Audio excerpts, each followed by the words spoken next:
लहरों से डरकर नौका पार नहीं होती, कोशिश करने वालों की कभी हार नहीं होती। हेलो बच्चों, कैसे हो आप सभी लोग। Welcome to my YouTube channel Shivai academy. जैसा कि हमने इससे पहले वाली वीडियो में लेक्चर में क्या किया था, हम एनसीईआरटी प्रॉब्लम सॉल्व कर रहे थे।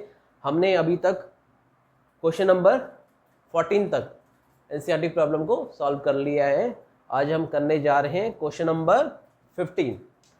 ठीक है बच्चों, मैंने आपसे जैसे पहले भी डिस्कस किया था, थोड़ा सीरियल क्वेश्चन नंबर का ऊपर नीचे हो सकता है नई वाली एनसीईआरटी में।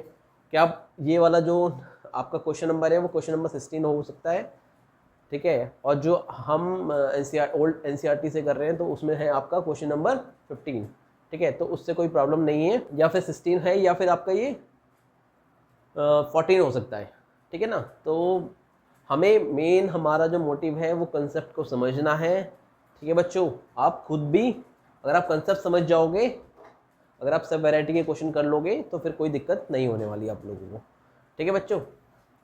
तो हम करने जा रहे हैं अब क्वेश्चन नंबर 15 एनसीईआरटी की प्रॉब्लम्स को solve. Clear.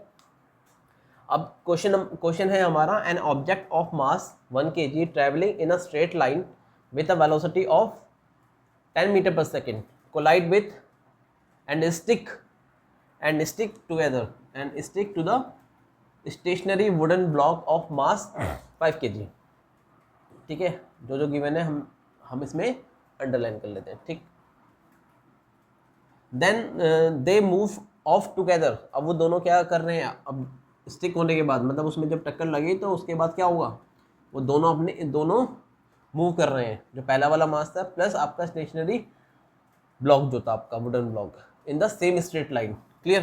Calculate the total momentum just before the impact and just after the impact. Clear बच्चों। Also calculate the velocity of combined object. Clear. अब इसमें सबसे पहले हम लिखेंगे गिवन, जो उसमें हमारी अप्रोच क्या रहती है, सबसे पहले लिखेंगे गिवन। गिवन क्या क्या है इसमें, आपका ऑब्जेक्ट का मास गिवन है। मास क्या दिया है आपका, मास दिया है आपका 1 kg, ठीक है बच्चों। वेलोसिटी किस वेलोसिटी से चल रहा था वो, ये आपका इनिशियल वेलोसिटी है, वो है आपकी। क्लियर। या फिर हम इसको बोल सकते हैं v1 ले सकते हैं, ठीक है। इसको क्या ले सकते हैं, v1। ये मास m1 ले लो इसको, ठीक है। And stick to a stationary wooden block of mass 5 kg। तो हमने वुडन ब्लॉक का मास क्या ले लिया, वुडन ब्लॉक का मास ले लिया हमने, क्या ले लिया, m2। वो कितना दिया है हमें, 5 kg, ठीक है बच्चों। कितना दिया है, 5 kg दिया है। और हमसे क्या पूछा गया है कि टोटल मोमेंटम बताना है आज, ठीक है। क्या बोला गया है, टोटल मोमेंटम, और क्या just before the impact and after the impact, and also calculate the velocity of the combined object. Velocity निकालनी है हमें, v2। क्लियर। अब जो बात हो रही है इसमें, जो पहली वाली ऑब्जेक्ट की हमने v1 ली है, सेकंड वाली ऑब्जेक्ट की v2 ली है हमने, ठीक है। हमने इसमें बता दिया है कि फर्स्ट v1 है हमारी, फर्स्ट जो हमारा ऑब्जेक्ट था मास 1 kg का, उसकी वेलोसिटी कितनी है, v1 है। और जो m2 मास है, जो कंबाइंड होने के बाद, कंबाइंड बोला ना इसमें आपका, move together in the step, move off together, इसका मतलब है वो कंबाइंड होने के बाद वो उसकी वेलोसिटी क्या है हमारी, ये पूछा गया है, ठीक है। क्लियर बच्चों, समझ में आया। तो हम कैसे इसको सॉल्व करेंगे, हम करेंगे इसमें, गिवन हमने लिख लिया है सारा, ठीक है। हमें ये पता है इनिशियल वेलोसिटी क्या होगी, क्या होगी इसकी इनिशियल वेलोसिटी, या फिर आप इसको ले सकते हो u1 ले लो, कोई दिक्कत नहीं है, ठीक है। u1 ले लो, और ये होगी हमारी फाइनल होगी तो v2 हो जाएगी, ठीक है, कोई दिक्कत नहीं है। तो इसका जो initial total momentum just before the impact, तो क्या होगा इसका, before the impact total momentum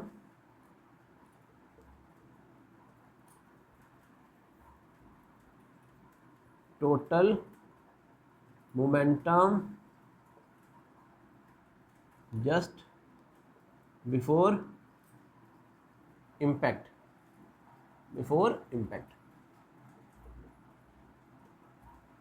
before impact मतलब इनिशियल मोमेंटम, तो हम इसको लिख सकते हैं पी आई। क्या होगा, मास 1 इंटू u1, तो उसका मास क्या है आपका 1 kg इंटू कितना है 10 मीटर पर सेकेंड इसकी वेलोसिटी, तो कितना हो जाएगा 10 kg मीटर पर सेकेंड। ये आपका क्या है पी आई, मतलब इनिशियल मोमेंटम है आपका। ठीक है, मोमेंटम हमें पता है ना, मास इंटू वेलोसिटी होता है। क्लियर बच्चों, क्या होता है, मास इंटू वेलोसिटी होता है। तो इनिशियल वेलोसिटी मतलब इसकी जो ऑब्जेक्टिव वेलोसिटी हमने u1 ले ली, और जो फाइनल वेलोसिटी जो होगी कंबाइन होने के बाद वो v2 ले ली हमने। क्लियर। अब इसमें क्या बोला गया, ये तो हमारा इनिशियल मोमेंटम आ गया। ठीक है, अब हमें क्या निकालना है, इसकी वेलोसिटी निकालनी है। वेलोसिटी कैसे निकलेगी, पहले फाइनल मोमेंटम निकालने के लिए हमें क्या निकालना पड़ेगा, फाइनल मोमेंटम क्या होगा, फाइनल मोमेंटम होगा पी एफ होगा m2 equal into v2। Clear. But इसमें जो फाइनल मोमेंटम होगा ना बेटा, वो उसमें जो मास होगा, जो m2 होगा ना, इसमें जो हमारा फाइनल मोमेंटम होगा, जो अब कंबाइन होने के बाद after sticking to a stationary wooden block, तो उसका मास क्या हो जाएगा, जो नया मास निकल के आएगा आपका, वो m1 प्लस m2 लेंगे इसको। ठीक है, ये स्टिक हो चुका है, तो इसका मतलब दोनों को हमने कंबाइन कर दिया, तो कितना होगा हमारा 1 प्लस 5, तो कितना आ जाएगा 6 kg आ जाएगा। ठीक है, तो 6 kg आ जाएगा, तो हम इसको m ले लेते हैं यहाँ पर। ठीक है ना, हमने यहाँ डिफाइन कर दिया है कि जो आपका कौन सा मास है, ये आपका मास आफ्टर स्टिकिंग, मास आफ्टर स्टिकिंग। क्लियर, मास आफ्टर स्टिकिंग। ठीक है ना, इसको हमने ले लिया m1 प्लस m2, तो कितना हो जाएगा 6। अब बेटा देखो, हमें वेलोसिटी तो पता नहीं है, तो मोमेंटम तो नहीं निकाल सकते पहले। इसमें हमें क्या निकालना पड़ेगा, पहले क्या निकालना पड़ेगा हमें, पहले इसमें हमें वेलोसिटी निकालनी पड़ेगी। ठीक है, अब हमने कंजर्वेशन में पढ़ा था, कंजर्वेशन ऑफ मोमेंटम में पढ़ा था कि initial momentum before collision equal to initial after collision क्या होता है, मोमेंटम सेम होता है। बिफोर कोलिजन मोमेंटम और आफ्टर कोलिजन मोमेंटम सेम होता है। ठीक है ना बच्चों, तो हमने क्या पढ़ा था, तो पी आई होता है इनिशियल मोमेंटम, किसके बराबर होता है, फाइनल मोमेंटम के बराबर होता है। ठीक है, ये हमें पता है। तो इनिशियल मोमेंटम हमने क्या निकाला था यहाँ से, इनिशियल मोमेंटम की वैल्यू थी हमारी 10। फाइनल मोमेंटम क्या है हमारा, फाइनल मोमेंटम है m into v2, m into v2। ठीक है, ये कंबाइंड वेलोसिटी है आपकी, कंबाइंड वेलोसिटी। ठीक है ना, इसको आप डिफाइन भी कर दो, कंबाइंड वेलोसिटी। ठीक है ना, इस तरीके से हमें डिफाइन करना पड़ेगा, कि वरना जो टीचर वो नहीं समझ पाएगा कि आपने क्या लिया है इसमें। ठीक है, क्लियर, आपको अपनी तरफ से क्लियर रखनी है सारी चीज़ें। ठीक है, आपको सारे कंसेप्ट पता है कि मोमेंटम क्या होता है, कंजर्वेशन मोमेंटम क्या होता है। अगर आपको डाउट है तो मेरी इससे पहले वाली वीडियो देखिए। ठीक है, आपको क्लियर हो जाएगा। ठीक, तो मैंने इसमें लिख दिया है कि कंबाइंड वेलोसिटी है after sticking to the stationary wooden block. ठीक है, ये v2 हो जाएगा। तो हमें क्या निकालना है, ये निकालना है वेलोसिटी ऑफ कंबाइंड ऑब्जेक्ट। ठीक है, कंबाइंड ऑब्जेक्ट की ये वेलोसिटी थी v2, तो m कितना है इसमें, m हो जाएगा 6, कंबाइंड होने के बाद v2 अपॉन 6। तो v2 की वैल्यू क्या आ जाएगी, v2 की वैल्यू आ जाएगी हमारी 10 अपॉन 6। कितना आ जाएगा, 2 3 जा 6, 2 5 जा 10, 3 1 जा 3.36 जा 18, 7 3 3 1 जा 3, 2 3 6 जा 18, 2 3 7 जा 3 6 जा, तो अप्रॉक्स आएगा आपका 1.66 आएगा। ठीक है, 1.66 मीटर पर सेकेंड। क्लियर बच्चों, ये हमारा आया है कंबाइंड, ये हमारा क्या आया है, कंबाइंड वेलोसिटी। ठीक है, क्या ये कंबाइंड वेलोसिटी आ गई हमारी। क्लियर, फाइनल मोमेंटम और इनिशियल मोमेंटम से पूछा ना, total momentum just before and after. ये तो बिफोर का निकल के आ गया आपका, और आफ्टर का क्या होगा, पी एफ भी आपका सेम होगा। ठीक है ना, क्योंकि बिफोर एंड आफ्टर क्या होता है, सेम होता है। क्लियर, तो वो भी कितना होगा हमारा, पी एफ कितना होगा, फाइनल मोमेंटम 10 kg मीटर पर सेकेंड। क्लियर ना, समझ में आ गया आप लोगों को, kg मीटर पर सेकेंड, दोनों क्या होगा, सेम होगा। ठीक है, और हमने इसी को इक्वेट करा, initial momentum equal to final momentum. Initial momentum हमें पता है 10 होता है, तो फाइनल मोमेंटम भी उनका जो प्रोडक्ट होगा वो क्या होगा, वो भी सेम होगा। तो हमने इसके इक्वल रख दिया और V2 इसकी वैल्यू निकाल ली हमने। ठीक है बच्चों, तो ये इसकी अप्रॉक्स आएगी V2 कंबाइंड वेलोसिटी आएगी 1.66 मीटर पर सेकेंड। क्लियर, समझ में आ गया? ठीक है ना। बस थोड़ा सा इसमें ये डाउट हो गया था कि जो टोटल मोमेंटम है आपका, वो टोटल मोमेंटम मुझे लगा कि इनिशियल और फाइनल की बात चल रही है। ठीक है, बट ऐसा नहीं है, वो इनिशियल प्लस फाइनल की बात चल रही है, बट ऐसा नहीं था। वो टोटल इनिशियल मोमेंटम पूछा था, total m into V, final m1 into u1, final momentum क्या होगा m2 इंटू v2। तो फाइनल और इनिशियल क्या होता है, दोनों सेम होता है। ठीक है, क्लियर, ये होता है कंजर्वेशन ऑफ मोमेंटम। आप पढ़ोगे ना, उसमें आपको समझ में आ जाएगा। क्लियर। अब हम करेंगे क्वेश्चन नंबर हमारा 16। ठीक है बच्चों, क्वेश्चन नंबर 16 करेंगे हम।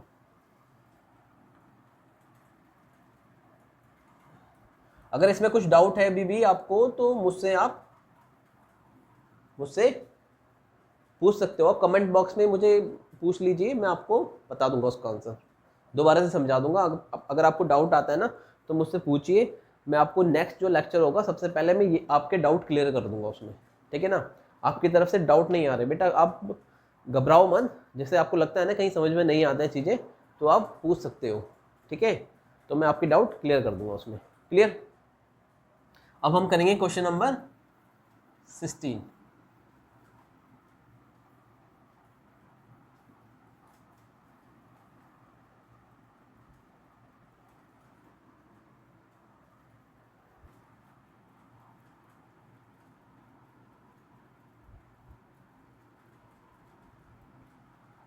बेटा ये है हमारा question number 16। A object of mass 100 kg is accelerated uniformly from velocity 5 meter per second to 8 meter per second in 6 seconds. Calculate the initial and the final momentum of the object and also find out the magnitude of the force exerted the object. कितना force लगा रहा है वो आपका। ठीक है, हमें momentum निकालना है, इनिशियल मोमेंटम निकालना है, फाइनल मोमेंटम निकालना है, और क्या निकालना है हमें, फोर्स कितना लगा रहा है वो आपका। ठीक है, कितना फोर्स लगा, जिसका मोमेंटम चेंज हुआ ना, तो उसका मैग्नीट्यूड निकालना है फोर्स का हमारा। ठीक है, जैसे हमने क्या पढ़ा था, जो हमारा सेकेंड लॉ था, according to Newton second law, कि जो हमारा rate of change of momentum होता है वो किसके प्रोपोर्शनल होता है, फोर्स के प्रोपोर्शनल होता है। ठीक है, जो हमारा rate of change of momentum होगा वो किस पे डिपेंड करेगा, किसकी वजह से होता है, वो फोर्स की वजह से होता है। ठीक है, तो हमें वो भी फोर्स भी कैलकुलेट करनी है। ठीक है बच्चों, तो मैं इससे पहले ना आपको इसमें बताना चाहता हूँ कि ना, इससे पहले ना आप मेरा जो एक टॉपिक है ना, जो लेक्चर मैंने दिया था कंजर्वेशन ऑफ मोमेंटम पे, आप उसको ज़रूर देखिए। ठीक है, और सेकंड आपका न्यूटन का सेकंड लॉ। ठीक है, ये दोनों ही टॉपिक बहुत इंपॉर्टेंट है। ठीक है, इसको आप पूरा देखिए एक बार। ठीक है, अगर उससे तभी आपको ये क्वेश्चन समझ में आएंगे। ठीक है, अगर आपको वो क्लियर नहीं होगा तो यहाँ पर बहुत दिक्कत हो जाएगी आपको। ठीक है, आपको समझ में नहीं आएगा आसानी से। ठीक है, कोशिश तो मैं कर रहा हूँ आपको समझाने की, बट आप वो लेक्चर जरूर देखिए, एक बार या 2 बार, कम से कम 3 बार देखिए। ठीक है, छोटे छोटे लेक्चर हैं, मतलब ज़्यादा टाइम के नहीं है वो। ठीक है, आप उसकी स्पीड बढ़ा के देख सकते हो। क्लियर, तो आपको जल्दी ही, मतलब आपका 5 मिनट में टॉपिक क्लियर हो जाएगा। क्लियर बच्चों, तो इसमें दिया है आपका, अब हम लिख लेते हैं इसमें जो गिवन है हमारा, मास हमारा गिवन है 100 kg। ठीक है, और इनिशियल वेलोसिटी कितनी थी, 5 मीटर पर सेकेंड। ठीक है, फाइनल वेलोसिटी कितनी हो गई, 8 मीटर पर सेकेंड। टाइम दिया है हमारा 6 सेकेंड, 6 सेकेंड दिया। ठीक है, क्लियर। अब इसमें बोला गया है आपका इनिशियल मोमेंटम निकालना है। तो इनिशियल मोमेंटम क्या होता है, पीआई होता है। पीआई होता है आपका मोमेंटम, एक्चुअली होता क्या है, मास का product of mass and velocity. क्या होता है मोमेंटम, क्या होता है, product of mass and velocity. तो हम इनिशियल की बात कर रहे हैं, तो m इंटू यू हो जाएगा उसमें इनिशियल। ठीक है, तो हम निकाल सकते हैं, हमें सब गिवन है, मास गिवन है, हमारा प्रोडक्ट इनिशियल वेलोसिटी गिवन है। तो क्या होगा, 100 इंटू 5, कितना हो जाएगा हमारा आंसर आएगा 500 kg। इसकी यूनिट होती है kg मीटर पर सेकेंड। ये है हमारा पी आई। ठीक है बच्चों, समझ में आया। ये हमारा क्या निकल के आ गया, इनिशियल मोमेंटम निकल के आ गया। इनिशियल मोमेंटम क्या होता है? Product of mass into velocity. Clear. अब हम बात करते हैं फाइनल मोमेंटम की। फाइनल मोमेंटम कैसे निकल के आता है? m इंटू वी कर दो उसको, ये है हमारी फाइनल वेलोसिटी। क्लियर। मास हमारा क्या है? सेम है हमारा मास 100। वेलोसिटी कितनी हो गई थी? 8। ठीक है, तो हमारा कितना आ जाएगा? 800 kg मीटर पर सेकेंड। क्लियर, समझ में आया बच्चों? ठीक है, तो ये हमारा क्या निकल के आ गया? पीएफ। ठीक है ना, क्या निकल के आ गया? पीएफ। ठीक है, पर अब हमें क्या निकालना है इसमें? क्या निकालना है हमें? Magnitude of the force. Force निकालना है हमें। ठीक है, फोर्स का फॉर्मूला क्या होता है? फोर्स का फॉर्मूला होता है आपका, क्या होता है? पता है किसी को? नहीं पता सर, पता है? पता है नहीं पता? हमारा फॉर्मूला होता है del P upon T. Clear. किसके प्रोपोर्शनल होता है? Rate of change of momentum क्या होता है आपका? फोर्स होता है। ठीक है, rate of change of momentum क्या होता है? फोर्स। तो हम इसको लिख सकते हैं P F minus P I upon T. तो पी एफ कितना है हमने निकाल लिया था? पी एफ कितना था हमारा? पी एफ था इसमें 800 माइनस 500 अपॉन टी। टी कितना है? 6 है। क्लियर बच्चों। अब इसको सॉल्व कर लो, तो ये कितना आ जाएगा? 300 डिवाइड बाई 6, 6 5 30। तो हमारा कितना आ गया? एफ कितना आ गया हमारा? एफ आ गया हमारा 50 न्यूटन। क्लियर, समझ में आया? हमारा क्या आ गया? फोर्स निकल के 50 न्यूटन। क्लियर। और ये हमारा एक तो हमारा इनिशियल मोमेंटम, फाइनल मोमेंटम और फोर्स। क्लियर बच्चों, समझ में आया? ठीक है, बहुत इजी क्वेश्चन था, ज़्यादा नहीं था, बट इजी तब होगा जब आपको कंसेप्ट क्लियर होगा। अगर कंसेप्ट क्लियर नहीं होगा तो बहुत दिक्कत हो जाएगी इसमें। ठीक है, फिर आपको समझ में आएगा बट अच्छे ढंग से नहीं आएगा। बेसिक बिल्कुल क्लियर होना चाहिए, बिल्कुल। ठीक है, कहीं भी कोई कमी नहीं होनी चाहिए उसमें। ठीक है, तो आप अगर आपको लगता है कुछ डाउट तो आप वीडियो देख लीजिए एक बार, मोमेंटम की, कंजर्वेशन मोमेंटम की, सेकंड लॉ देखिए। ठीक है, और मैं तो कहता हूँ कि अगर आपने मेरे लेक्चर नहीं देखे हैं तो सारे लेक्चर देख लीजिए एक बार। ठीक है, अगर कहीं कुछ भी डाउट होता है तो पूछिए उसको। क्लियर। 1 दिन में, 2 दिन में, 3 दिन में उसको सारे लेक्चर कंप्लीट कर लीजिए। उसके बाद ये क्वेश्चन करिए दोबारा से। ठीक है, एक बार आपने क्वेश्चन कर लो सारे के सारे, फिर उसके बाद दोबारा करना उसको। पहले खुद करना एनसीईआरटी तो सॉल्व, नहीं आएगा फिर देखना। और जो हमारे लेक्चर्स हैं उसको अपना देखो, और उसमें जो इंपॉर्टेंट पॉइंट्स लगते हैं आपको तो उसको लिख लो। ठीक है ना। जैसे मोमेंटम क्या होता है? मोमेंटम होता है क्वांटिटी ऑफ मोशन। क्या बताता है मोमेंटम? Quantity of motion. तो उसको एक की पॉइंट लिख लो उसका, momentum equal to quantity of motion. ठीक है, तो आपको क्लियर रहेगा कि मोमेंटम एक्चुअल में होता क्या है आपका। ठीक है, जैसे इनर्शिया होता है। इनर्शिया क्या होता है आपका? Inability of a body to change by itself in state of rest, in state of motion, in state of direction. Simple, inability. Clear. जैसे इसमें क्या आ गया आपका? इनएबिलिटी।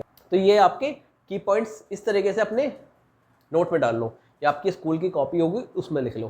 ठीक है, पेंसिल से लिख लो, बट उसको याद रखो, तभी आपको बेसिक चीज़ें क्लियर होंगी। ठीक है ना। तो मैं तो आपसे बस यही बोलूँगा कि आप पूरे लेक्चर को दोबारा से देखिए। ठीक है, और अगर आपको अच्छा लगता है ना लेक्चर तो उसको लाइक करो और सब्सक्राइब भी करो बेटा। ठीक है ना, तभी तो मुझे मोटिवेशन मिलेगा कि आप लोग देख रहे हो, तभी तो मैं और अच्छी अच्छी चीज़ें लेके आऊँगा आपके लिए। अभी मेरे प्लानिंग है कुछ आपके जो वो कंपटीशन एग्ज़ाम में होते हैं 9th क्लास के जो आते हैं, मैं अलग से एक वीडियो डालने वाला हूँ। उसमें आपके एनडीए के क्वेश्चंस रहेंगे। ठीक है ना, तो वो सब चीज़ें मैं आपके साथ डिस्कस करूँगा। पहले हम एनसीईआरटी कर लेते हैं, बेसिक चीज़ें हमारी सारी क्लियर हो जाएंगी, फिर हम आएंगे कॉम्पिटिशन के उसमें भी। ठीक है ना, तो मैं आपको बताऊँगा कि कैसे कैसे हम सॉल्व करने, क्या क्या अप्रोच होती है, क्वेश्चन कैसे कैसे पूछे जाते हैं, जो यूपीएससी लेवल के क्वेश्चन होते हैं ना, तो कैसे कैसे पूछे जाते हैं। ठीक है, तो हम वो भी डिस्कस करेंगे। ठीक है, इससे पहले आपको सारे लेक्चर देखने होंगे। ठीक है ना, और लाइक को सब्सक्राइब भी करिए। ठीक है बच्चों, और अपने दोस्तों को शेयर करिए। ठीक है, अगर आपको अच्छी लगती है, आपको समझ में आ रही है वीडियो, तो अपने दोस्तों को, अपने जूनियर्स को, ठीक है, अगर आप 9th क्लास में नहीं हो, 10th क्लास में हो या 11th क्लास में हो, आपको बेसिक चीज़ें क्लियर करनी है, तो अपने जो आपके नोन हैं, जो 9th क्लास में हैं, ठीक है, जो 10th क्लास में हैं, जो कुछ मतलब अपना बेसिक बनाना चाहते हैं, ठीक है, आगे के लिए नीट और आईआईटी के लिए, तो आप उनको शेयर करिए वीडियो, ठीक है। मैं और अच्छी वीडियो लेके आऊँगा, मतलब अपने अच्छे जितना हो सकता है मैं अपना पूरा पोटेंशियल दूंगा इसमें कि आपको ईजी से ईजी वे में समझ में आ जाए, ठीक है बच्चों। तो आपको ये काम तो करना है, ठीक है, और लाइक और सब्सक्राइब करिए और अपने दोस्तों को भेजिए वीडियोस, ठीक है, शेयर करिए, ठीक है। अब हम इसके बाद करेंगे हमारे नेक्स्ट लेक्चर में क्वेश्चन नंबर 17 और क्वेश्चन नंबर 18, ठीक है बच्चों, ठीक है, क्लियर। हम जल्दी मिलते हैं हमारे नेक्स्ट वीडियो में। Thank you.